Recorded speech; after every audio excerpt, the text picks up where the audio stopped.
에베소서 4장 7절에서 12절까지 제가 봉독해 드리겠습니다. 우리 각 사람에게 그리스도의 선물의 분량대로 은혜를 주셨나니 그러므로 이르기를 그가 위로 올라가실 때에 사로잡혔던 자들을 사로잡으시고 사람들에게 선물을 주셨다 하였도다. 올라가셨다 하였은즉 땅 아래 낮은 곳으로 내리셨던 것이 아니면 무엇이냐. 내리셨던 그가 곧 모든 하늘 위에 오르신 자니 이는 만물을 충만하게 하려 하심이라. 그가 어떤 사람은 사도로, 어떤 사람은 선지자로, 어떤 사람은 복음 전하는 자로, 어떤 사람은 목사와 교사로 삼으셨으니 이는 성도를 온전하게 하여 봉사의 일을 하게 하며 그리스도의 몸을 세우려 하심이라. 아멘.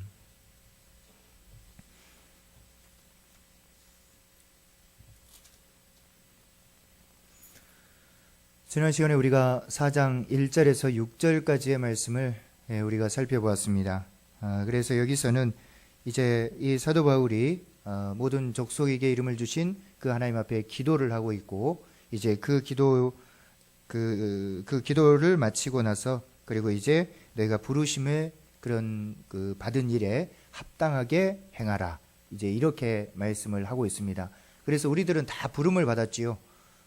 구약 시대처럼 모세가 부름받고 아브라함이 부름받고 이런 부름받음이 아니라 우리는 그리스도 안에서 부름을 받았습니다.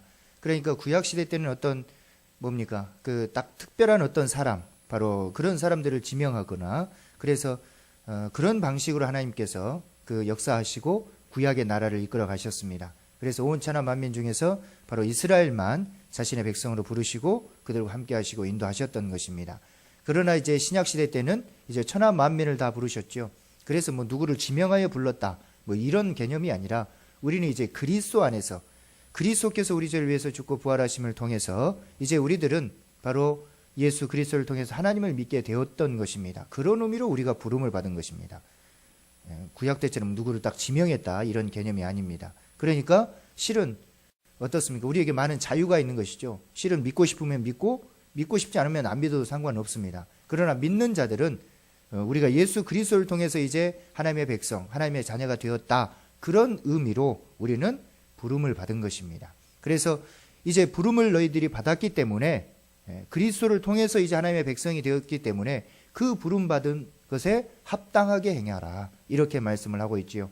그래서 지난 시간에 이 합당하게 행하는 것이 바로 어떤 것인가, 여기서 말씀하는 것은 성령이 하나 되게 하신 것을 바로 힘써 지키는 것, 이렇게 말씀을 드렸었죠.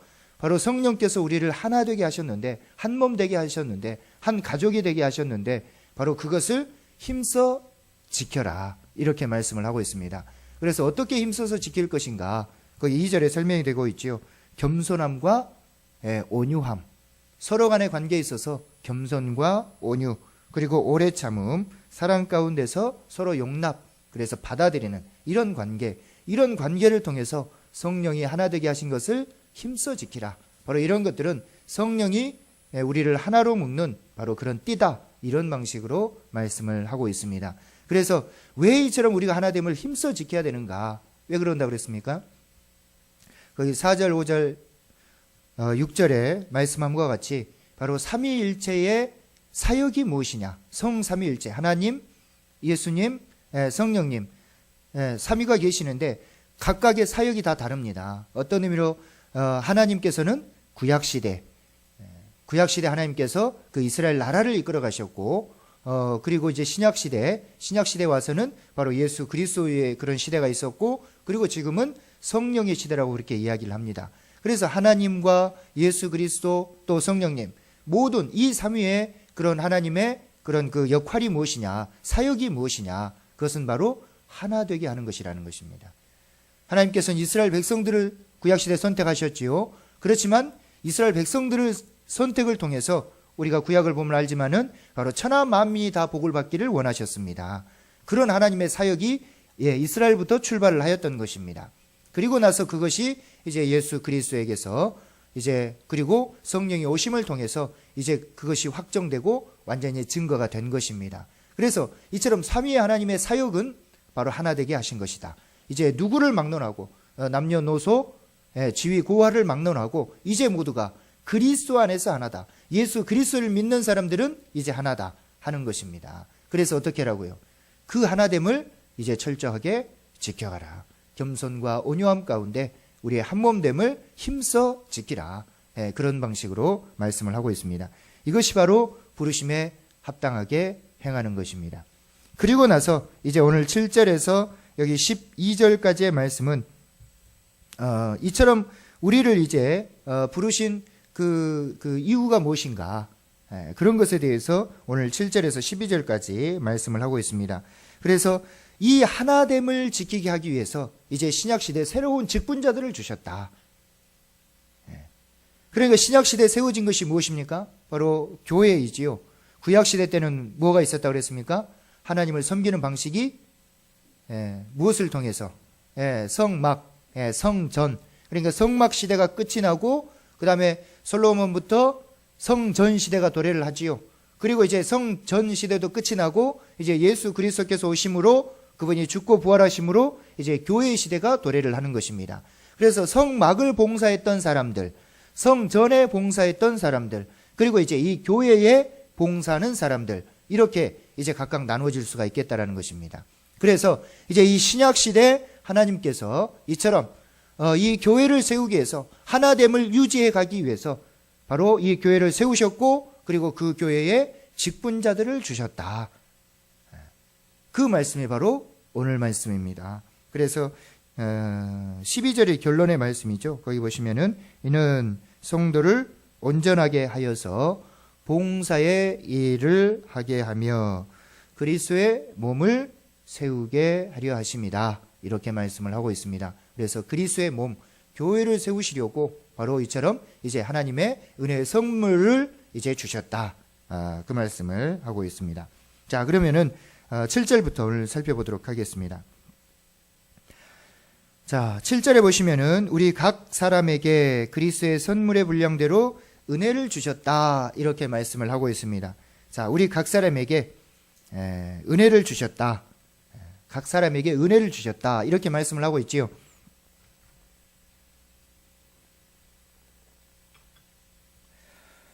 그래서 여기서 말하는 은혜가 무엇인가? 은혜가 무엇이겠습니까? 여기서 말하는 은혜. 이제 물론 여기서 말하는 은혜는 이제 우리가 생각하는 그런 은혜와는 조금 다릅니다. 그래서 우리가 은혜하면은 세상적인 것이 아니라 그랬지요. 우리가 은혜하면은 바로 예수 그리스도의 죽음과 부활하심. 바로 이것이 큰 하나님의 은혜입니다. 변하지 않고 영원히 바꿔지지 않는 하나님의 온전하시고 완전하신 은혜입니다. 세상적인 것은 언제든지 바꿔질 수 있습니다. 그렇죠. 우리가 막 잘 살다가도 뭐 좀 속된 말로 폭삭 망할 수도 있고 또 아주 건강하다가도 내일 모레 죽을 수도 있고 뭐 이런 세상의 은혜들은 변한다라는 것입니다. 그러나 하나님의 변하지 않는 은혜는 무엇인가? 바로 그리스도의 죽음과 부활입니다. 그런데 여기서 말하는 우리 각 사람에게 은혜를 주셨다. 이것은 각 사람에게 주신 것이지요. 각 사람에게 은혜를 주셨는데 그것이 무엇인가? 그것이 바로 여기 11절에 나오는 말씀입니다. 11절에 보시면은 그가 어떤 사람은 사도로 어떤 사람은 선지자로 어떤 사람은 복음 전하는 자로 어떤 사람은 목사와 교사로 삼으셨으니 이렇게 말씀을 하고 있습니다. 이것이 각 사람에게 주신 하나님의 은혜입니다. 그리스도를 통해서 주신 은혜입니다. 그러니까 이것이 무슨 은혜인가 이렇게 우리는 생각할 수 있습니다. 그렇지요. 자, 그런데 구약 시대 때는 무슨 시대라고 그랬습니까? 구약 시대 때 바로 성막, 성전 시대라고 그렇게 말씀을 드렸었죠. 그래서 그 시대에 하나님의 나라를 세우기 위해서 봉사했던 그런 사람들이 있었습니다. 바로 그 사람들은 레위 지파 사람들, 그래서 대제사장, 뭐 이런 사람들, 또 제사장들, 또 뭐 하여튼 많은 사람들이 있었지요. 그 사람들이 성전이나 이런 데 봉사를 하면서 하나님의 나라를 섬겼습니다. 하나님의 나라를. 그런데 이제 신약 시대 때도 이제 하나님의 나라를 섬기는 사람들이 있다라는 것입니다.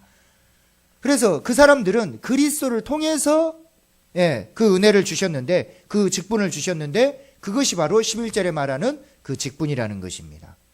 그러니까 이 신약의 교회, 이 교회를 세우기 위해서, 하나됨을 지키기 위해서 바로 이처럼 각 사람에게 은혜를 주셨다. 그 분량대로 은혜를 주셨다. 이렇게 지금 말씀을 하고 있는 것입니다.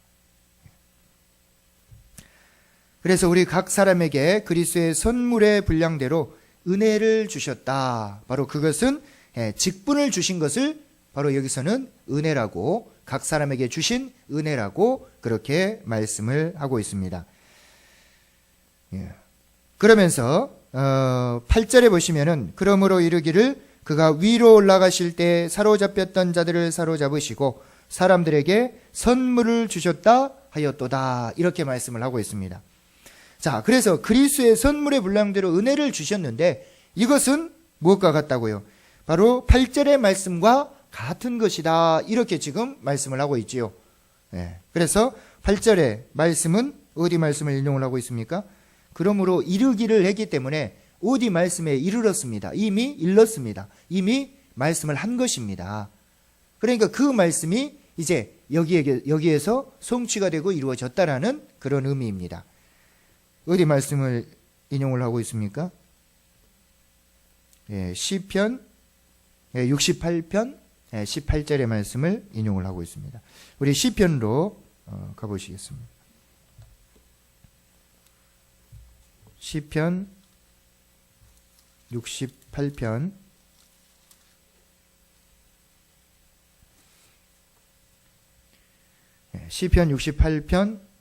18절의 말씀을 인용을 하고 있지요. 그래서 시편 68편은 이 다윗이 구원을 간구하는 그런 그 시입니다. 마치 그 이스라엘 백성들에게 하나님께서 구원을 베푸셨지요. 마치 그 이스라엘 백성들을 그 구원을 베푸셨던 것과 같이 다윗 자기 자신도 이처럼 구원해 달라는 그런 시입니다.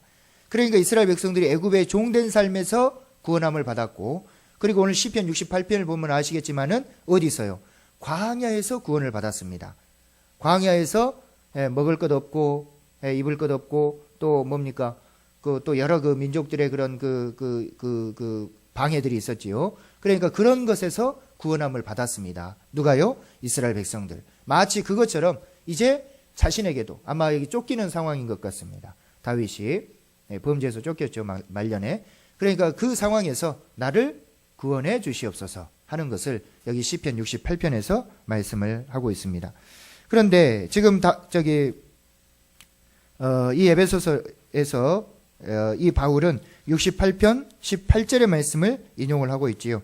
거기 68편 18절의 말씀을 우리 다 같이 한번 봉독하겠습니다. 주께서 높은 곳으로 오르시며 사로잡은 자들을 취하시고 선물들을 사람들에게서 받으시며 반역자들로부터 받으시니 여호와 하나님이 그들과 함께 계시기 때문이로다. 아멘.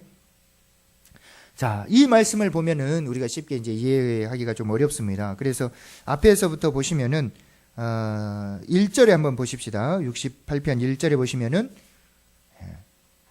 뭐라고 말씀하고 있습니까? 하나님이여 일어나시니 원수들이 흩어지며 그를 미워하는 자들은 주 앞에서 도망하리이다. 이렇게 말씀을 하고 있죠. 하나님께서 일어나셨습니다. 그러니까 원수들이 흩어지고 주를 미워하는 자들이 주 앞에서 도망했다. 여기서 일어났다라는 것은 이제 하나님이 일하셨다 하는 그런 의미겠지요. 하나님의 놀라운 은혜의 역사가 나타났다. 그러니까 원수들이 흩어지고 주를 미워하는 자들이 도망을 쳤다라는 것입니다. 그러니까 어떻게 됐습니까? 4절에 보시면은 하나님께 노래하며 그의 이름을 찬양하라.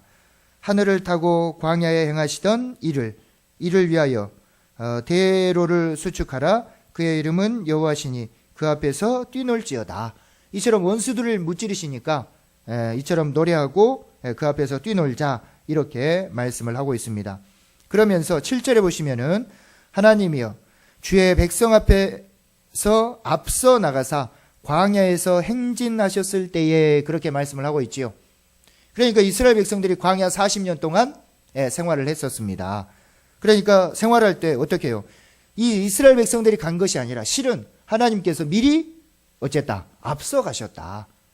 이렇게 지금 다윗은 표현을 하고 있습니다. 그때 어떻게 했습니까? 8절에 보시면은 땅이 진동하며 하늘이 하나님 앞에서 떨어지며 저 신의 산도 하나님 곧 이스라엘의 하나님 앞에서 진동하였나이다. 이렇게 말씀을 하고 있지요. 하나님께서 이스라엘 백성들을 쫙 이끌고 광야 그 사막을 쫙 가십니다. 그러니까 뭐라고 말하고 있습니까? 하늘이 하나님 앞에서 떨어진다. 여기서 하늘이 하나님 앞에 떨어진다라고 하는 것은 무슨 뜻입니까? 그 관주에 나와 있지요. 비가 떨어지는 것을 이렇게 표현을 하고 있습니다. 하늘이 하나님 앞에 비를 떨어뜨리며 이렇게 말씀을 하고 있죠. 그러니까 하늘이 떨어진다라고 하는 것은 비가 떨어진다라는 것입니다. 그 당시의 비는 오늘날 우리가 생각하는 그런 비오고는 다릅니다. 그 당시 사막에 비가 그렇게 내린다라고 하는 것은 거의 없는 일이죠. 하나님의 위협. 그래서 9절에도 설명을 하고 있죠. 하나님께서 주께서 흡족한 비를 보내사 주의 기업이 곤핍할 때에 주께서 그들을 견고하게 하셨고, 그러니까 여기서 8절에서 하늘이 하나님 앞에서 떨어진다 하는 것은 비가 떨어진다 그런 말입니다. 그러면서 저 신의 산도 하나님 곧 이스라엘 하나님 앞에서 진동하였나이다. 왜요? 하나님께서 앞에서 쫙 가시니까 막 비가 떨어지고 막 땅이 진동하고 신의 산도 진동하고 막 이런다라는 것입니다. 이제 시적인 표현이지만은 그 하나님의 위엄 뭐 이런 것들을 나타내고 있지요. 그래서 12절에 뭐라고 말하고 있습니까? 여러 군대 왕들이 도망하고 도망하니 집에 있던 여자들도 탈취물을 나누도다. 이렇게 말씀을 하고 있습니다. 그러니까 앞에서 주님께서 쫙 행진하시면서 비도 떨어뜨리고 막 땅도 진동하고 그래서 여러 왕들이 싸우려고 나왔지만은 어떻게 해요? 하나님께서 다 무찔러 버리셨다라는 것입니다. 하나님께서. 근데 뭐라고 말하고 있습니까? 여러 군대의 왕들이 도망하고 도망하니 집에 있던 여자들도 탈취물을 나누었다. 이게 무슨 말입니까? 보통 우리 전쟁을 하게 되면은 탈취물을 빼앗지요. 창이나 칼이나 막 이런 뭐 갑옷이나 또 심지어는 막 뭐 여자들이나 뭐 이런 것들을 다 빼앗습니다. 그리고 그것을 누가 갔습니까? 전쟁을 했던 사람들이 전리품으로 갔습니다. 왜? 목숨을 다해서 싸웠기 때문에 그 사람들이 다 나누어 갔습니다.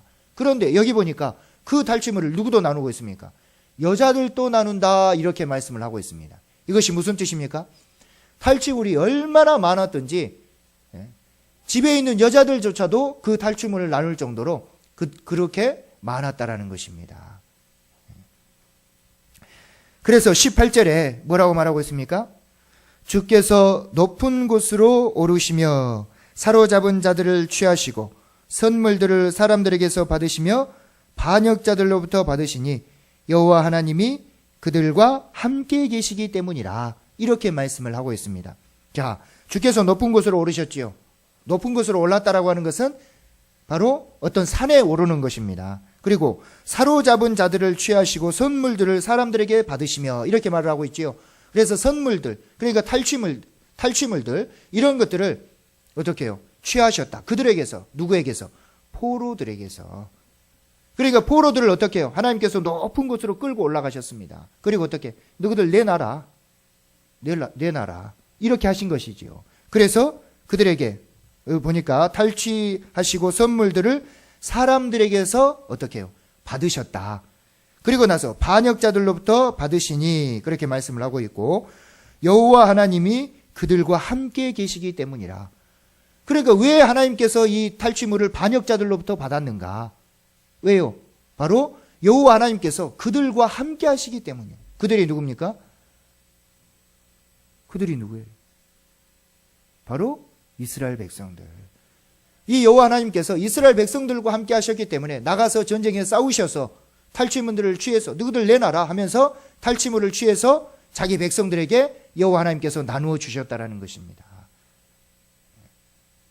하나님께서. 그러니까 이 하나님께서 이처럼 이스라엘 백성들을 이끄시고 인도하셨고 그들을 먹이시고 그들의 모든 필요를 채워주신 것입니다. 자, 이것을 지금 누가 인용을 하고 있습니까? 이것을 지금 사도 바울이 인용을 하고 있지요. 그래서 여기 8절을 다시 보시면은 뭐라고 말하고 있습니까? 그가 위로 올라가실 때에 사로잡혔던 자들을 사로잡으시고 사람들에게 선물을 주셨다 하였도다. 이렇게 말씀을 하고 있죠. 그러니까 18절에서는 뭐라고 말하고 있습니까? 분명히 사람들에게서 무엇을 받았다? 선물을 받았다. 탈취물들을 받았다. 여기까지 쓰고 있는데 지금 바울은 그렇게 쓰지 않고 사람들에게서 어떻게 해요? 사람들에게 선물을 어떻게 했다? 주셨다. 그렇게 바꿔서 쓰고 있습니다. 지금 18절을 그대로 인용한 것이 아니라 사도 바울이 바꿔서 쓰고 있다는 것입니다. 무슨 뜻인지 아시겠습니까? 어렵습니까? 자, 그가 위로 올라가실 때, 그러니까 위로 산에 올라가셔서 바로 사람들에게 사로잡혔던 자들을 사로잡으시고 어떻게 해요? 여기서는 사람들에게 선물을 주셨다 이렇게 쓰고 있습니다. 받은 것이 아니라. 그러니까 사도 바울이 왜 이렇게 쓰고 있는가 그것을 알아야 되겠죠. 그러니까 미리 이렇게 쓰고 있는 것, 사실 함축해서 쓰고 있는 것입니다. 1절에서 18절까지 시편 68편 1절에서 18절까지를 함축해서 사도 바울이 마지막 18절만 바꿔서 쓰고 있는 것입니다. 그러니까 하나님께서는 이스라엘 백성들을 광야에 행진하셨을 때 막 비가 떨어지고 땅이 진동하고 하면서 여러 왕들을 무찌르시고 포로들을 저 산꼭대기로 데리고 가셔서 너희들 내놔라 하면서 그 선물들을 다 받아가지고 어떻게 해요? 누구 때문에 받았습니까? 그 선물들을 이스라엘 백성들, 자기 백성 필요를 채우려고 받은 것입니다. 그래서 그 선물을 받아서 이스라엘 백성들에게 쫙 나눠주신 것입니다. 심지어 그 탈취물이 너무나 많아서 여자들에게까지 그냥 다 나눠주신 것입니다. 그만큼 하나님은 능력이 있고 풍성하신 그런 하나님이심을 거기에서 드러내놓고 있는 것입니다. 그러니까 사도 바울은 바로 이것을 인용을 하고 있는 것입니다. 이제 하나님께서 신약의 교회를 세우기 위해서 하나님께서 이제 무엇을 주셨다? 선물을 주셨다. 선물을 주셨다. 은혜의 선물을 주셨다. 그것이 무엇입니까? 바로 11절에 말하는 그 직분이라는 것입니다. 그런데 문제는 뭐냐면 이제 어떻게 주셨냐? 어떻게 주셨는가? 그것을 바로 9절 10절에서 설명을 해주고 있습니다. 9절 10절에서. 자, 9절에 보니까 올라가셨다 하였은즉 땅 아래 낮은 곳으로 내리셨던 것이 아니면 무엇이냐? 내리셨던 그가 곧 모든 하늘 위로 오르신 자니 이렇게 말씀을 하고 있지요. 그러니까 올라가셨습니다. 하나님께서 올라가시듯 올라가셨지요. 그러니까 올라가셨으면 어떻게 해요? 내려와야 되겠지요. 그러니까 올라가셨다 하였은즉 내리셨던 것, 내려오셨던 것이 아니면 무엇이냐? 그러면서 내리셨던 그가 다시 어떻게 해요? 하늘 위로 올라가셨다. 그러니까 하나님께서는 올라가셨습니다. 하나님께서는 올라가셨고 또 하나님께서 내려오셨죠. 누가 내려오셨습니까? 예수 그리스도께서 내려오셨습니다. 그리고 어떻게 해요? 내려오셨던 그분께서 다시 올라가셨습니다. 어떻게 해요? 죽고 부활하셔서 다시 올라가셨다는 것입니다. 이 말이 이 말입니다. 그래서 왜 그러셨는가? 이는 저 10절 끝에 나오죠. 만물을 충만하게 하려 하심이라. 이렇게 말씀을 하고 있습니다. 그러니까 이 말씀을 해석하기 전에 먼저 하나님께서 우리 구약시대에 이스라엘 백성들과 함께 하셨던 그 하나님께서 산으로 올라가셔서 전리품을 받아서 백성들에게 나누셨죠. 선물로. 구약시대는 그렇게 하셨다는 것입니다. 그렇지만 이제 예수 그리스도께서 하나님께서 올라가셨고 이제는 예수 그리스도가 내려오셨고 이 내려오셨던 그분께서 다시 죽고 부활하심으로 하늘에 오르셨습니다. 오르셔서 어떻게 해요? 사람들에게 이제 선물을 주셨다는 것입니다. 선물을. 그것이 지금 10절에 설명이 되고 있죠. 이는 만물을 충만하게 하려 하심이라. 만물을 이제 충만하게 하시기 위해서 바로 예수 그리스도께서 오셨고 바로 그분께서는 우리의 죄를 위해서 죽으셨고 다시 부활하셨습니다. 그리고 만물을 충만하게 하시려고 이제 선물을 주셨습니다. 은혜의 직분들을 주셨습니다. 그래서 사도도 부르고 선자도 부르고 복음 전하는 자도 부르고 목사와 교사를 불러서 이제 교회를 세우게 했다는 것입니다. 왜? 만물을 이제 충만하기 위해서. 구약시대 때는 이스라엘 백성들만 하나님의 백성이었기 때문에 하나님께서 이스라엘 백성들을 부르셔서 그들 앞에서 행진하셔서 선물을 받아서 자기 백성들에게 나눠주셨지만 이제는 예수 그리스도께서 죽고 부활하심을 통해서 이제 사람들에게 어떻게 해요? 만물을 충만하기 위해서 직분들을 주셔서 선물을 주셔서 이제는 만물을 충만히 채울 수 있도록 예수 그리스도께서 이처럼 행하셨다는 것입니다. 그래서 그 직분이 무엇인가? 11절에 설명을 하고 있죠. 그가 어떤 사람은 사도로, 어떤 사람은 선지자로, 어떤 사람은 복음을 전하는 자로, 어떤 사람은 목사와 교사로 삼으셨다. 이렇게 말씀을 하고 있습니다. 그러니까 이 사도들은 누굽니까? 사도들은 바로 12명의 예수님의 제자들이죠. 그리고 사도 바울. 그리고 이제 복음을 전하는 자는 누굽니까? 복음을 전하는 자. 복음을 전하는 자는 신약시대 그 빌립이나 먼저 그 선지자들 있죠. 어떤 사람은 선지자로 부르셨는데 선지자들은 그 사도행전에 나오는 그 아가보 같은 그런 사람들 있죠. 사도행전 11장에 나옵니까? 예. 그러니까 구약시대 선지자들이 아닙니다. 구약시대 때는 말라기 선지자를 끝으로 선지자가 없었습니다. 소위 400년 동안 없었지요. 그래서 예수 그리스도께서 오시기 전까지 없었습니다. 그리고 나서 이제 세례 요한이 와서 어떻게 해요? 주의 길을 예비했지요.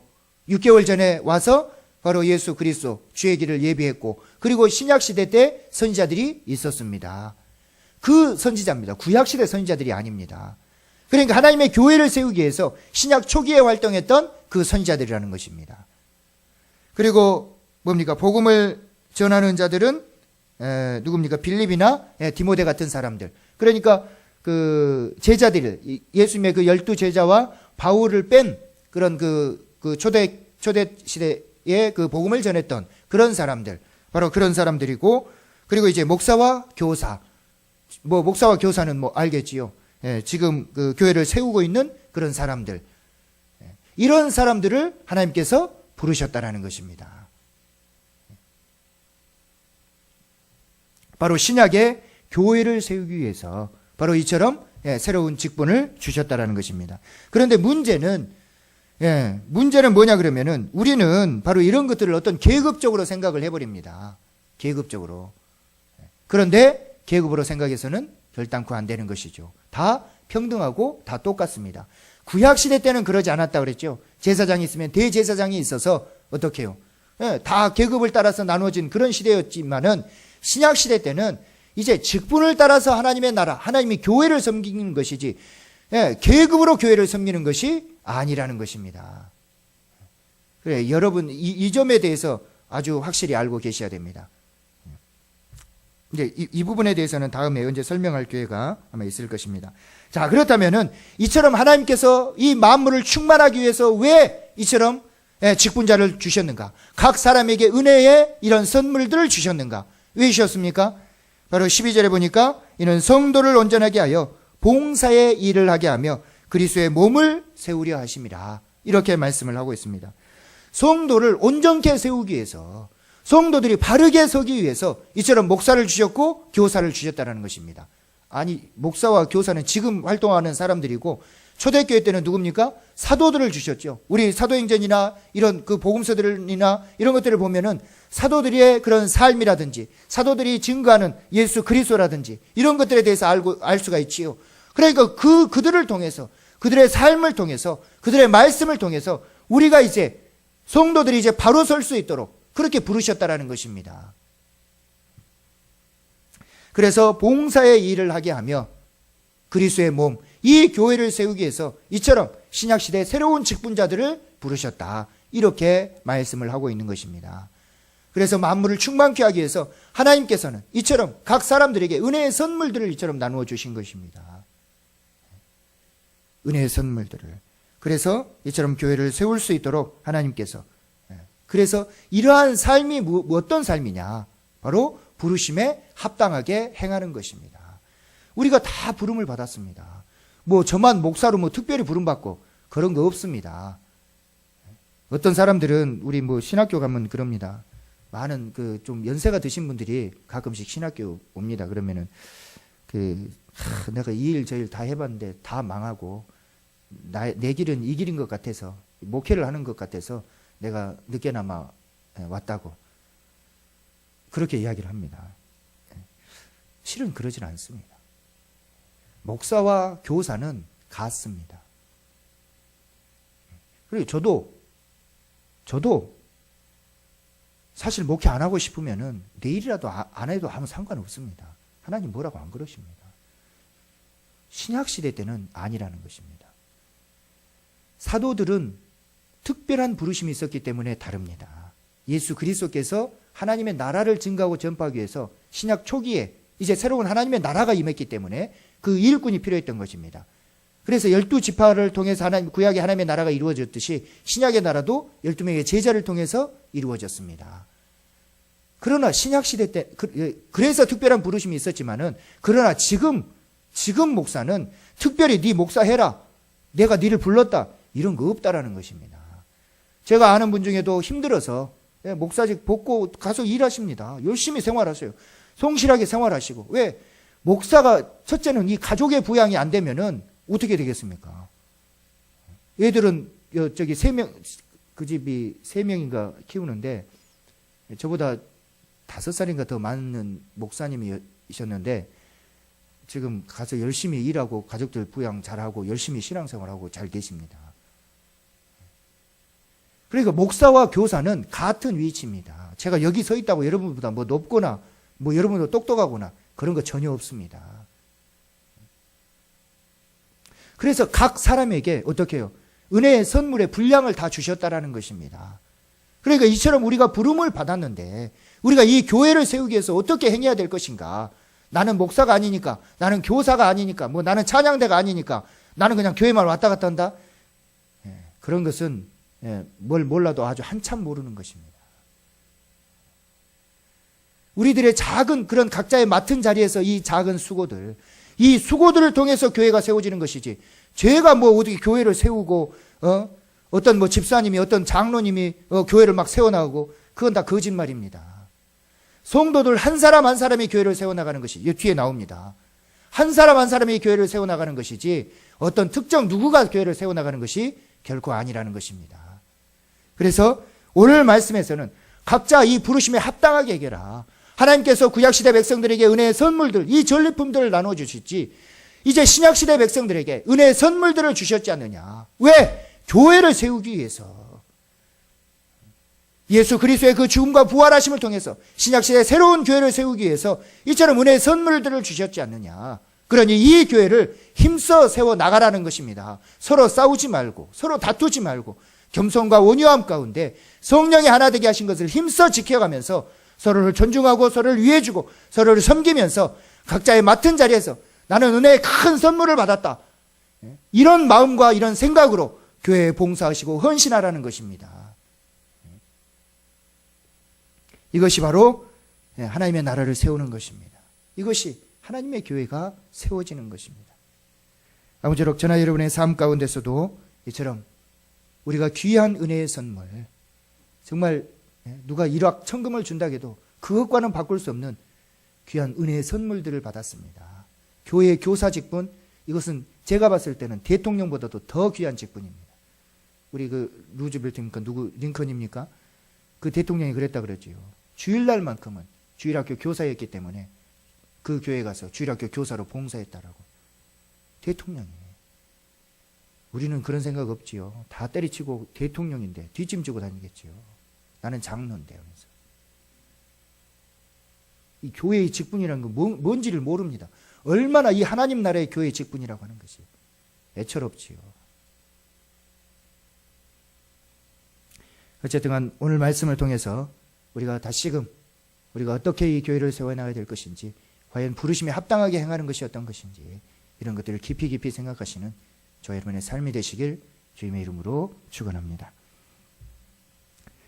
사랑이 많으신 아버지, 감사합니다. 올라가셨다 하였은즉 땅 아래 낮은 곳으로 내려오셨던 것이 아니면 무엇이냐.